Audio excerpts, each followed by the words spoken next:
Kesatuan rakyat, kesatuan jiwa, kerajaan perpaduan. Teruskan bersama di dalam channel ini untuk perkembangan-perkembangan isu semasa, isu politik, dan isu-isu hangat di Malaysia pada hari ini.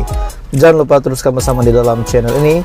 Tekan butang like, share, dan subscribe channel ini untuk perkembangan terkini politik di Malaysia.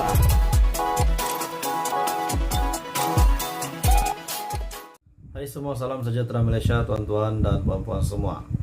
Selamat datang ke channel Vels Lifestyle. Terima kasih masih setia bersama di dalam channel ini. Oke, baik tuan-tuan dan bapak semua. UMNO dilihat semakin hangat berkenaan dengan isu siapa yang akan jadi presiden UMNO dan siapa yang akan menjadi timbalan presiden UMNO, siapa yang akan menggantikan Zahid Hamidi dan juga timbalan presiden UMNO, Tokmat ataupun Muhammad Hassan. Jadi akhirnya Syahabuddin telah membuat pendedahan terbaru di mana dua nama ini yang bakal menggantikan Zahid Hamidi dan juga Tokmat.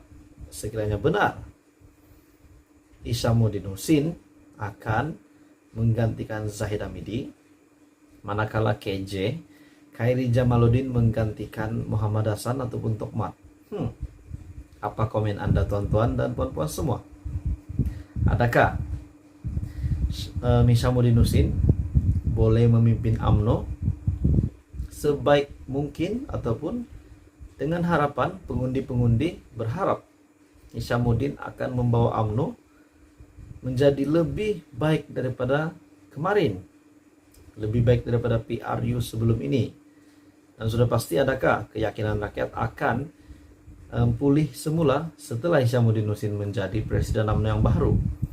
KJ pula yang dikatakan akan bertanding menjawat timbalan presiden. Setelah KJ kalah di Sungai Buloh, sudah pasti pengundi-pengundi ada yang sudah turun keyakinan mereka terhadap Khairi Jamaluddin, bekas menteri. Beliau sudah hilang keyakinan. Pengundi sudah hilang keyakinan. Bagaimana tuan-tuan dan bapak semua? Apa komen Anda? Menurut Syahabuddin.com, pemilihan UMNO generasi muda pasca merdeka lawan generasi tua pra merdeka. Beberapa sumber dan maklumat yang diperolehi setakat ini hampir mengesahkan Hishamuddin Hussein adalah calon yang akan mencabar Zahid Hamidi bagi jawatan presiden UMNO dalam pemilihan parti yang dijangka pada Mac depan.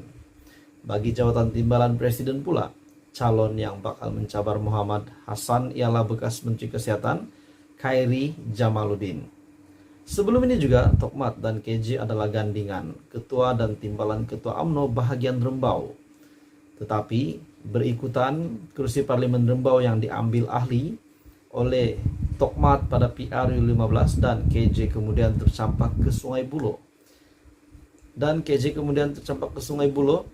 Menantu Tun Abdullah Badawi itu akhirnya memindahkan terus keahlian UMNO-nya ke Sungai Buloh, walaupun beliau telah kalah tidak menjadi MP pada PRU kali ini. Dengan Hishamuddin yang akan bergandingan dengan KJ untuk melawan Zahid Hamidi serta Tokmat. Ini bermakna pertandingan yang berlaku nanti ialah pertembungan dua generasi yang berbeza, yaitu pemimpin pasca merdeka dan juga pemimpin pra-merdeka. Hishamuddin dan KJ adalah pemimpin yang lahir selepas merdeka, manakala Zahid Hamidi dan Tokmat ialah generasi kelahiran pra ataupun sebelum negara menikmati kemerdekaan pada 1957. Dengan demikian, sudah tentu pertandingan nanti jadi menarik kerana inilah pertama kali pertemuan dua generasi sedemikian berlaku dalam UMNO. Tambahan lagi, dunia dewasa ini adalah dunia yang muda dan desakan perlunya UMNO melakukan proses peremajaan sudah lama kedengaran. Adakah selepas ini Hishamuddin Hussein dan KJ yang akan naik menjadi presiden dan timbalan presiden? Adakah Anda, tuan-tuan dan bapak semua, saudara-saudari, hari ini penyokong UMNO ataupun mungkin minat dengan UMNO? Apa komen Anda? Adakah Hishamuddin yang layak menjadi presiden ataupun Zahid Hamidi kekal? Dan adakah KJ walaupun sudah kalah di Parlimen Sungai Buloh pun boleh menentang bagi jawatan timbalan presiden mengalahkan Tokmat. Apa komen Anda? Teruskan bersama di dalam channel ini untuk perkembangan politik seterusnya. Hai semua, salam sejahtera Malaysia. Akhirnya, Perdana Menteri telah membuat pendedahan yang paling dinantikan seluruh rakyat Malaysia. Benarkah ada pergolakan yang berlaku di Sabah hari ini? Benarkah Ketua Menteri akan ditukar? Ataupun akan ada perletakan jawatan yang mengejutkan seluruh Malaysia hari ini? Walaupun spekulasi kuat menyatakan HJJ akan letak jawatan, namun spekulasi kuat yang lain juga mengatakan bahwa Bung Mokhtar yang akan meletak jawatan. Namun ini pendedahan, ini pengumuman yang kita paling nantikan daripada Perdana Menteri sendiri. Dan inilah yang paling kita percaya dan inilah keputusan paling kita nantikan. Tiada lagi keputusan yang kita boleh lihat setelah Perdana Menteri mengumumkan perkara begini. Dan inilah satu keputusan saya rasa paling bijaksana dan ini menjawab persoalan seluruh rakyat Sabah. Tapi sebelum saya meneruskan isu hari ini, saya meminta jasa baik kamu untuk tekan butang subscribe, like, dan share video ini supaya ramai lagi tahu tentang pengumuman ataupun pendedahan terkini daripada Perdana Menteri berkenaan dengan pergolakan politik di Sabah yang berlaku. Dan sebenarnya benarkah ada pergolakan ataupun tidak? Oke, baik tuan-tuan dan puan semua. Menurut Perdana Menteri, Sabah sebenarnya tenang hari ini. Tiada pun apa-apa berlaku.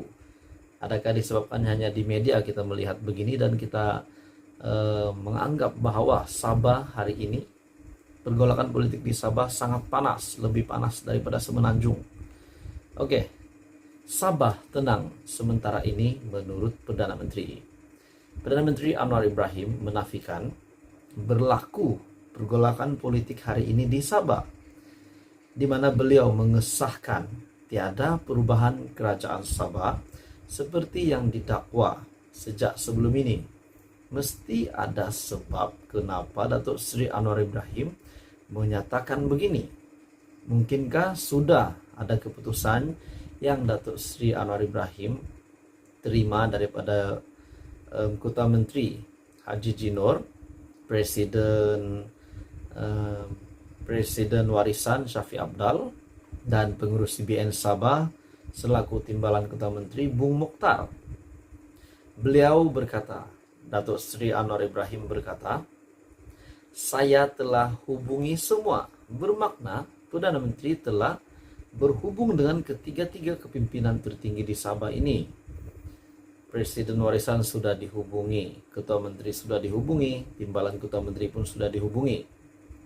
Malahan, perbincangan yang dilakukan dengan Ahmad Zahid Hamidi, Presiden UMNO, dan juga Anthony Lok, Setiausaha Agung DAP. Menurut Perdana Menteri yang kita paling nantikan, kenyataannya, nampaknya keadaan politik tenang di Sabah. Menurutnya, nampaknya keadaan tenang sementara ini. Menurutnya lagi, dia tidak menjangkakan sebarang perkembangan ataupun perubahan di kerajaan negeri, khususnya di Sabah. Jadi maksudnya tidak ada apa-apa yang berlaku. Tiada siapapun perlu letak jawatan, tiada siapapun perlu lompat ini, lompat itu, lompat ke atas, lompat ke kiri. Tiada siapa-siapapun perlu mengambil keputusan apa-apapun. Maksudnya, tidak apa-apa berlaku. Tapi kenapa kita lihat di media sangat panas? Sehubungan dengan itu, Anwar Ibrahim menasihatkan supaya pemimpin negeri berbincang dengan baik sekiranya ada isu. Saya cuma dimaklumkan beberapa isu dan saya minta Ketua Menteri berbincang dengan baik dengan rakan-rakan di Sabah menurut Perdana Menteri. Media ada melaporkan cobaan untuk menggulingkan HJJ gagal dan mengaitkan ini adalah langkah Kinabalu dengan gerakan daripada beberapa wakil rakyat Warisan dan juga UMNO. Sidang media yang sementara itu 7 Adun Pakatan Harapan semalam mereka tidak membuat akuan berkanun SD untuk menyatakan sokongan kepada mana-mana pihak selepas 2020. Setiausaha Agung Jares masih dimanjut pula berkata pihaknya sedia membuktikan HJJ memiliki sokongan majority di DUN. Dun Sabah yang memiliki 79 adun dengan 6 daripadanya merupakan adun lantikan. Kerajaan negeri kini memiliki sokongan 60 adun, merangkumi 29 orang dari JRS, BN 17, PH 7, Parti Kesejahteraan Demokratik Masyarakat 3, Parti Bangsa Malaysia 1, Parti Harapan Rakyat Sabah 1, dan PN 1 serta Bebas 1. Manakala Warisan pula memegang 19 dun. Jadi akhirnya pendedahan daripada Perdana Menteri yang kita nantikan, di mana sebenarnya tiada pergolakan politik yang berlaku telah pun disahkan oleh Perdana Menteri, disebabkan beliau sudah menghubungi ketiga-tiga mereka, yaitu Ketua Menteri, Timbalan Ketua Menteri, dan juga Presiden Warisan.